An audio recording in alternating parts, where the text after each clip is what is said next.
大家好，我是尔肯，我的全国巡演马上要开始了，首站4月20号在北京喜剧院。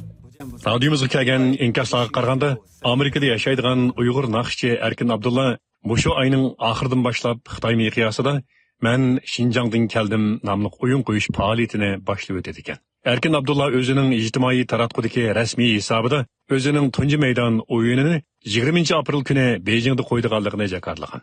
Xitoy hukumati 2017-yili Uyg'urlarga qaratgan vahshiyliklarni avjiga chiqarish bilan birga Xitoyning ichi va sirtida "Men Xinjiangdan keldim" nomli tashviqot harakatini qanot yaydirgan edi. Xitoy tashviqot o'rinlari dastlabda Qurbonjon Samat qatorliq bir qism Uyg'urlarni shu nomda chet ellarda tashviqotchilik qilgan edi.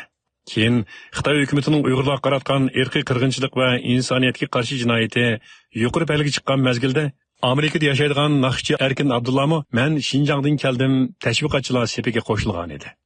Xitoy hukumati yaqindan buyon Uyg'ur elidagi jinoyatlarni oqlash va xalqaro jamoat fikrini o'zgartirish maqsadida planliq echuvitish siyosatini yo'l qo'ygan hamda buni Xinjiangga taklif qilish va Xinjiangdan sirtqa chiqarish xizmati deb atagan.